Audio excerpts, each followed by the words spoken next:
السلام علیکم ناظرین، میں ہوں عبدالرزاق۔ وزیر اعظم پاکستان عمران خان کا رویہ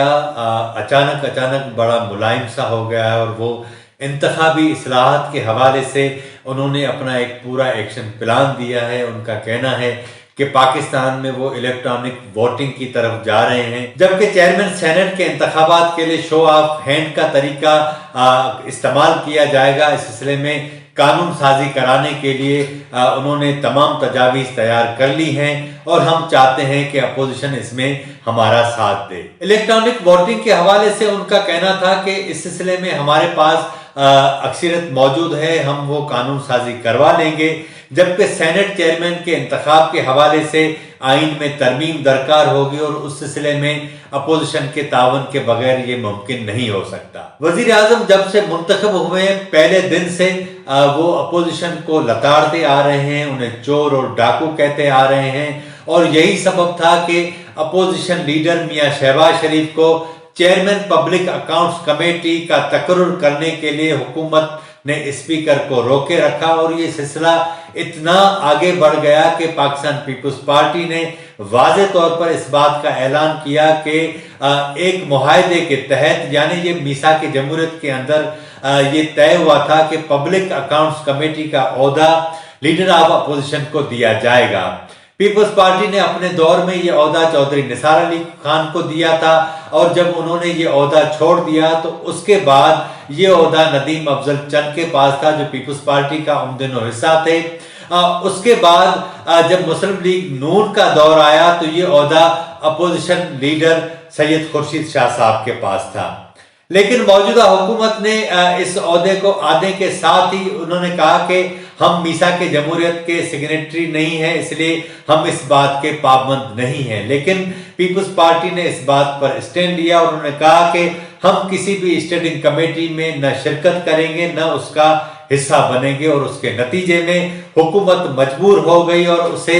اپوزیشن لیڈر کو چیئرمین پبلک اکاؤنٹس کمیٹی بنانا ہی پڑا۔ حکومت بننے کے بعد تقریباً کوئی 6 ماہ یہ جھگڑا چلتا رہا، اور جو پارلیمانی سسٹم تھا جس میں قائمہ کمیٹیاں اپنا کام کرتی ہیں اور پورے پارلیمانی سسٹم کے اوپر جو ہے وہ اوور سائٹ کرتی ہیں، 6 ماہ یہ سارا سسٹم معطل رہا، اور اس کے نتیجے میں حکومتی جو نظام ہے وہ بھی آگے نہیں بڑھ سکا۔ بہرحال جب اپوزیشن لیڈر میاں شہباز شریف کو پبلک اکاؤنٹس کمیٹی کا چیئرمین بنایا گیا تو معاملات جو ہے وہ اپنے اسی طریقے سے چلنے لگے جس طرح عام روٹین میں چلتے ہیں۔ لیکن اس کے بعد وزیر اعظم نے حال ہی میں یہ اعلان کیا تھا کہ اب کسی چور اور ڈاکو کو پروڈکشن آرڈر نہیں ملے گا۔ ماضی میں بھی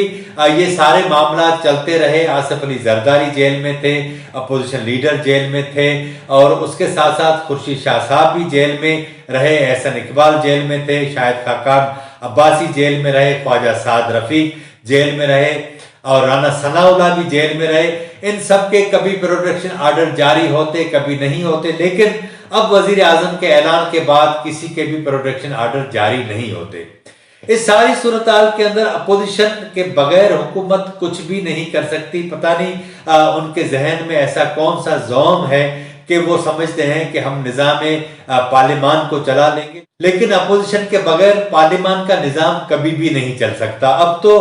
پی ڈی ایم کے بینر تلے جتنی بھی جماعتیں ہیں انہوں نے واضح طور پر اس بات کا اعلان کر دیا ہے کہ وہ قانون سازی میں اور آئین سازی میں حکومت کے ساتھ بالکل تعاون نہیں کریں گی۔ جہاں تک انتخابی اصلاحات کا معاملہ ہے، اور وزیر اعظم نے جس طرح کہا ہے اس سے ایسا لگتا ہے کہ اپوزیشن کی تعاون کے بغیر یہ قانون سازی ممکن ہی نہیں ہو سکے گی، اور چیئرمین سینٹ کے انتخاب کے لیے جب تک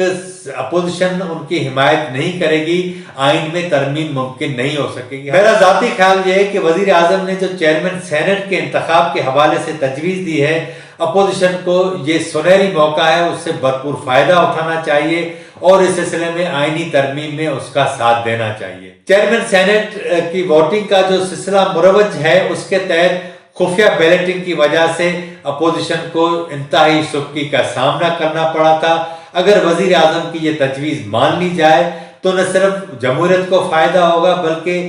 جو ہارس ٹریڈنگ ہے یا جو ایجنسیز کے یا اسٹیبلشمنٹ کے دباؤ میں یا حکومتوں کے دباؤ میں آ کر، پیسوں کی لالچ میں آ کر ارکان جو ہے وہ اپنی وفاداریاں تبدیل کرتے ہیں، اس کا راستہ بند ہو جائے گا، اور اپوزیشن کو اس تجویز پر حکومت کا ساتھ ضرور دینا چاہیے۔ جبکہ حکومت اور اپوزیشن کے درمیان جیسے جیسے فاصلے بڑھتے جا رہے ہیں، اور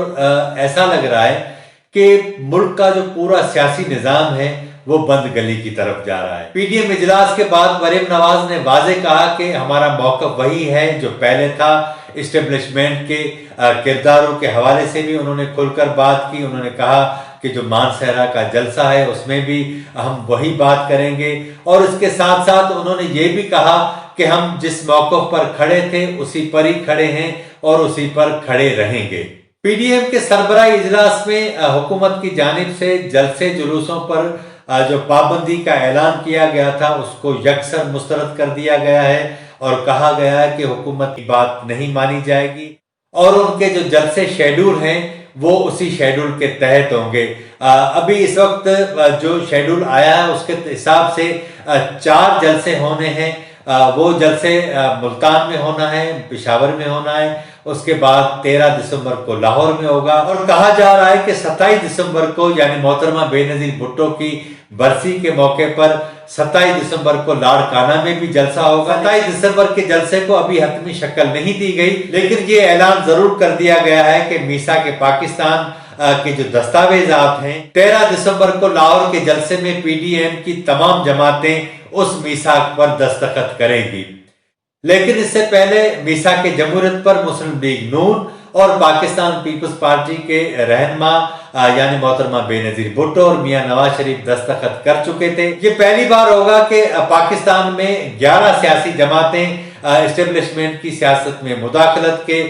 خلاف ایک میثاق پر دستخط کریں گی، آئین کی بالادستی کے حوالے سے دستخط کریں گی،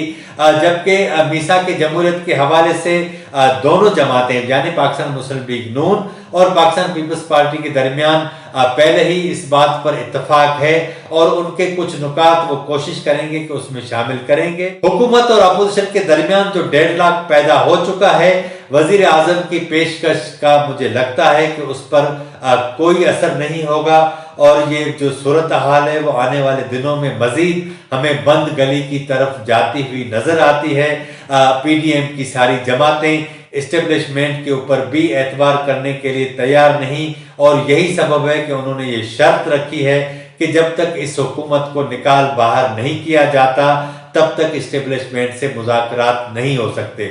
لیکن پی ڈی ایم کی یہ ساری جماعتیں یہ بتانے سے قاصر ہیں کہ اس حکومت کو کس طریقے سے نکالا جائے، اس کا آئینی طریقہ کیا ہوگا۔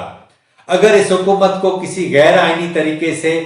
نکالنے کا کوئی طریقہ اختیار کیا جاتا ہے تو خود اس ملک کے اندر جمہوری قوتوں کو، جمہوری طریقے کو بڑا نقصان ہوگا۔ آج کے پروگرام میں اتنا ہی۔ اگر آپ کو ہمارا پروگرام اچھا لگا ہو تو اسے ضرور سبسکرائب کریں، لائک کریں، شیئر کریں، اور اپنی رائے کا اظہار ضرور کریں تاکہ آنے والے دنوں میں ہم اس پروگرام کو مزید بہتر بنا سکیں۔ مجھے اجازت دیجیے، اللہ حافظ۔